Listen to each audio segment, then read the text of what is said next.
Today, we are going to pull back the curtain on some of the invisible work that happens inside our computers. We're talking about free space management. Basically, how the databases that power pretty much everything stay tidy enough to be so incredibly fast. Welcome to Algorush. We're here to unpack all that complex machinery that's constantly running just behind your screen. All right, let's just jump right in. I mean, think about it. You organize your files, right? You clean up your desktop. But have you ever stopped to wonder how a massive database, one that's handling millions of changes every single second, keeps itself tidy? We're talking about a microscopic level of organization. To really get our heads around this, let's start with a simple idea. Imagine a system that's designed to have a place for everything, and its whole job is to keep everything in its place.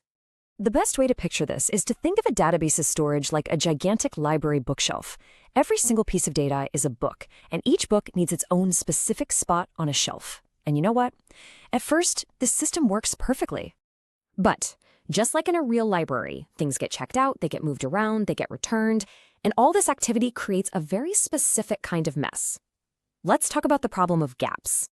So, in our little library analogy, that fundamental bookshelf is what's called a data page. It's just a fixed-sized block of storage. It's the basic unit where all our data, all our books, are actually stored.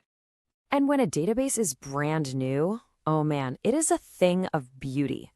Every single record is placed neatly, one right after the other, filling up that data page just like a perfectly organized, fresh-out-of-the-box shelf of books. But then something happens. A record gets deleted, a book is checked out, and suddenly, bam, there's an empty space right in the middle of our perfect, pristine shelf. We've got a gap. Okay, now imagine that happening millions of times. Deletions are leaving gaps of all different shapes and sizes, scattered all over the page. That perfect shelf is now a total mess of books and empty spots. It's super inefficient, and it gets really hard to find space for new books. This whole problem has a name. It's called fragmentation. And this really gets to the core of it.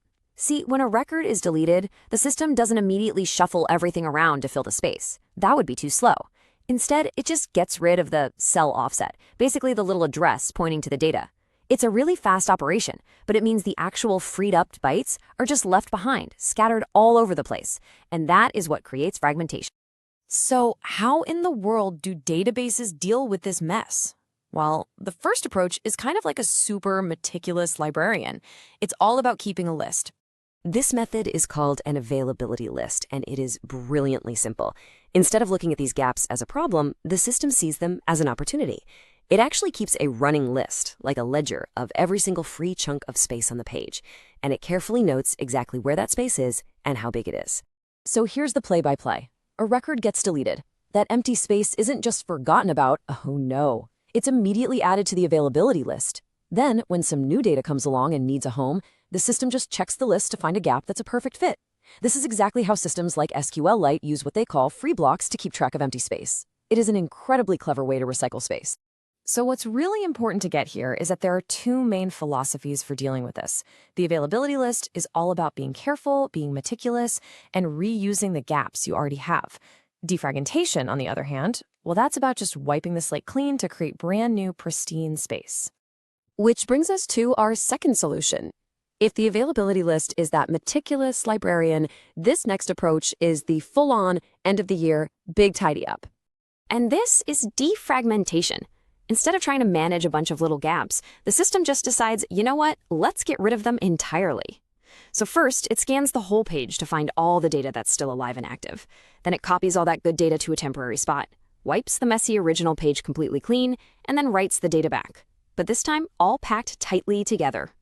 What you're left with is one big, continuous block of free space, ready for anything. Okay, so we've got these two really clever strategies. But why? Why go through all this trouble? Why does this microscopic level of tidiness actually matter in the real world? Because this isn't some abstract computer science problem.